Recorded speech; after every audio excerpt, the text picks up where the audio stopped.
Who was history's most NSFW person? Diogenes. Not in a crazy NSFL kind of way, but in a light-hearted NSFW kind of way where he'd just walk around covered in mud, jerking it in the street, and getting drunk with dogs. Victor Hugo. He wrote Les Miserables and The Hunchback of Notre Dame. He was a graphomaniac, obsessed with writing, and an erotomaniac, obsessed with sex. He combined those interests by journaling all of the many sexual affairs he had in a secret code. He was married with a son for 7 years. He cheated on his wife, Adele Falker, with his mistress, Juliette Drouet, while also cheating on that mistress with another mistress, Leonie Bayard. He tried to cheat with one more woman, Alice Ozzie, and only failed because she was already sleeping with his son. Meanwhile, though, he took a grand tour of all the brothels in Paris. He estimated at one point that he slept with over 200 women per year in the 70 years he was sexually active. It's been said that during Hugo's funeral, the sex workers of Paris closed down all the brothels and draped their genitals in black fabric to show their respect. Madame Lalaurie. Sick. POS. Kept slaves chained up in her attic at her house in New Orleans, where she had the image of a socialite, and nobody knew about what she was doing. It was only found out because her home caught on fire, and as the townspeople helped put out the flames, they found the people in the attic, all dead from smoke inhalation, etc. Because they were chained up, a woman's bones were broken and reset, so she could only walk like a crab.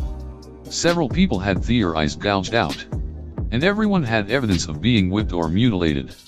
There's many reports saying many things, differing about how many people were found and the conditions, but all of it is horrible. Genghis Khan.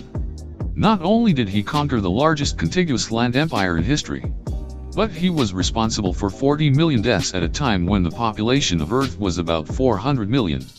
So essentially he called a tenth of the population of Earth. He literally decimated the Earth.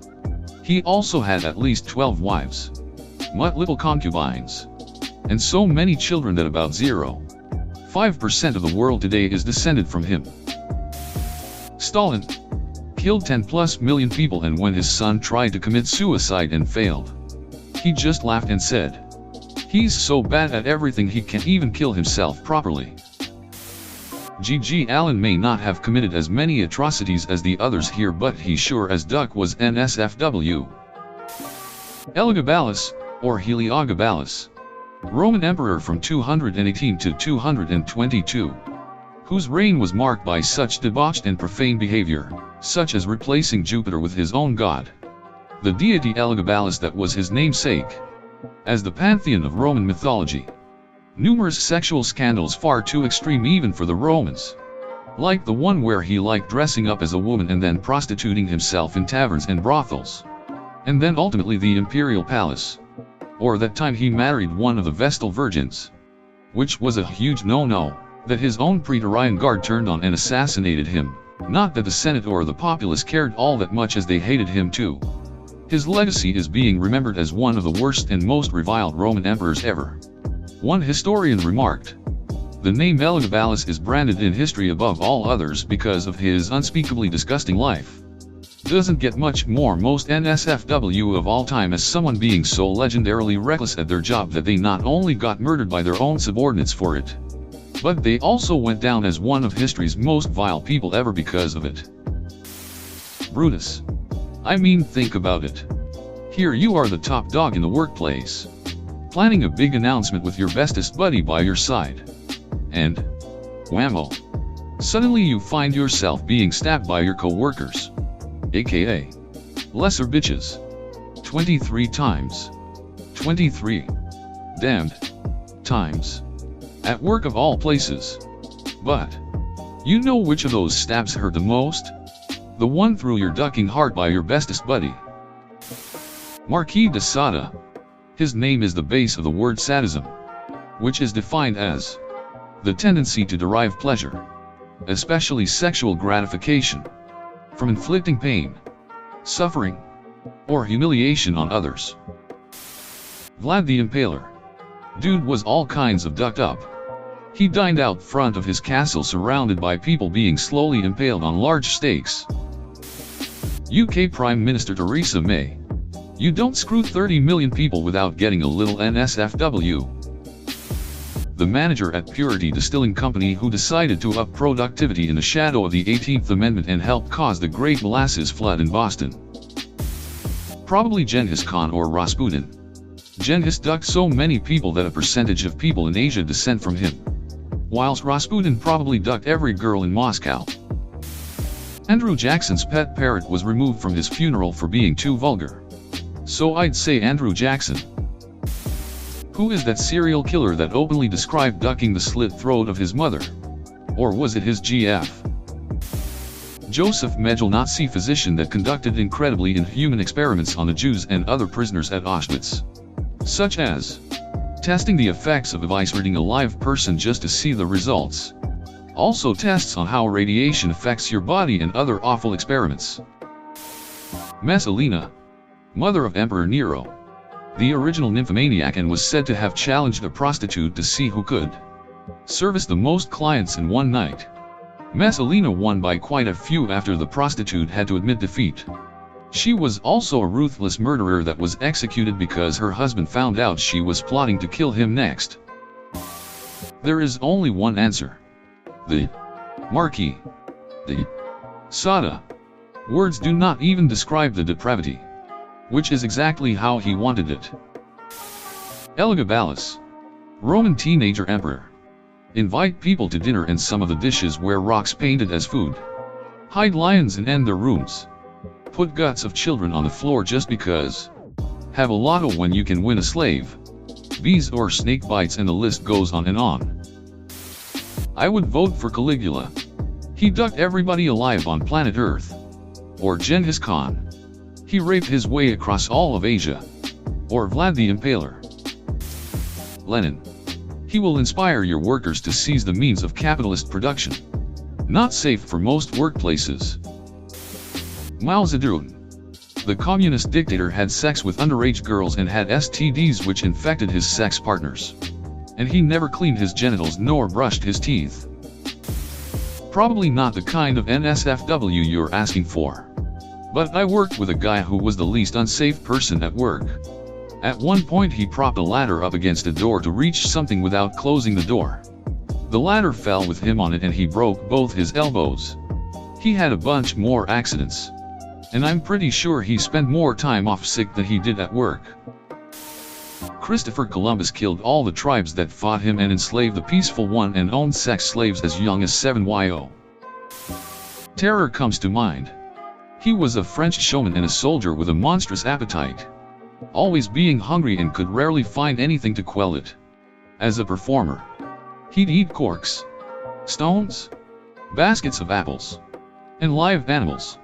During the French Revolutionary War, he'd be able to consume food meant to sustain 15 people without a problem in a single sitting, as well as live snakes, lizards, cats, puppies, and swallow eels whole without chewing.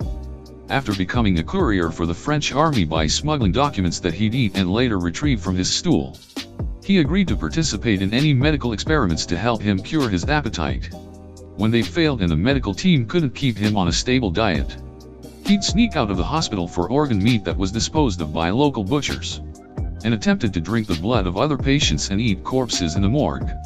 He was kicked out shortly after being a suspect in the disappearance of a 14-month-old child, believed to have been eaten by him.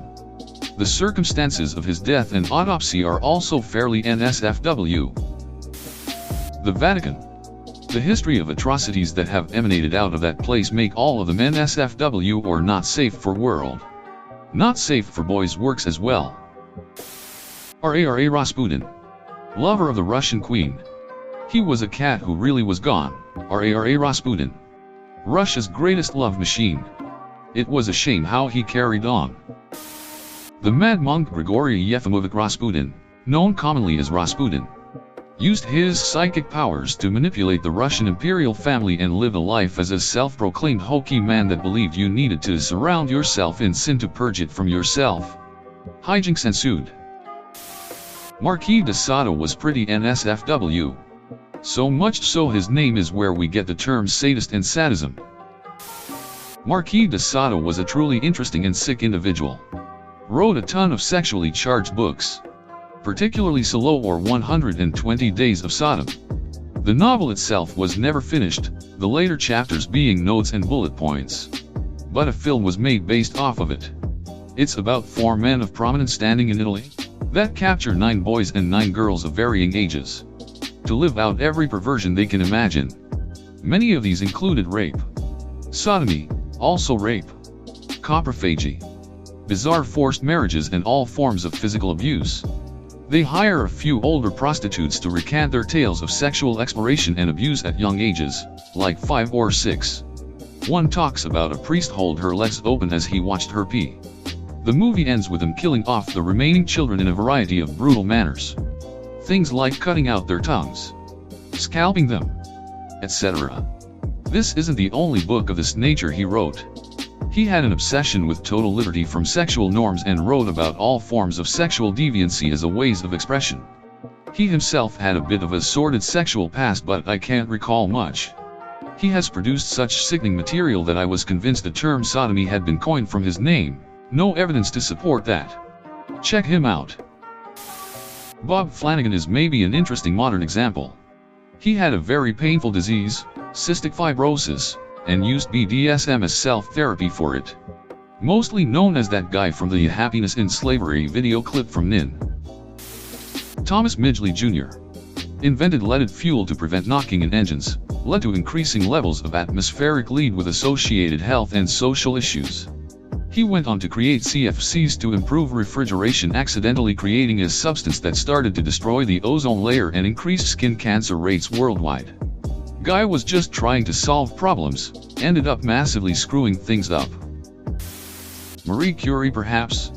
While her research into radiation was instrumental to our modern-day understanding of the phenomenon, as a result of her research she herself was radioactive for the greater duration of her later life. So much so that the chair in her office and the doorknob to her lab are still radioactive 85 years after her death. Genghis Khan. He did the NSWF act with so many women so many times that is estimated 5 of the world's population is a direct descendant of him. That around 16 million people. Slightly surprised no one has mentioned Adolf Hitler, Heinrich Himmler or Heydrich. Bastards. Not the most NSFW, but pretty badass. Julie Daubigny / Julie Maupin / La Maupin had to be pardoned by the King of France twice. Burned down a convent to run away with her lesbian lover. Met her best friend by stabbing him through the shoulder so far the tip of her sword stuck out 6 inches from his back. At age 14 started sleeping with her dad's boss, gross. Was the first contralto singer in the Paris Opera. Stabbed herself on stage during one of her performances in Brussels because she wasn't her lover's favorite mistress anymore and wanted him to pay more attention to her. Assaulted her landlord and his maids at one point. Threw a guy down the stairs for being the bearer of bad news.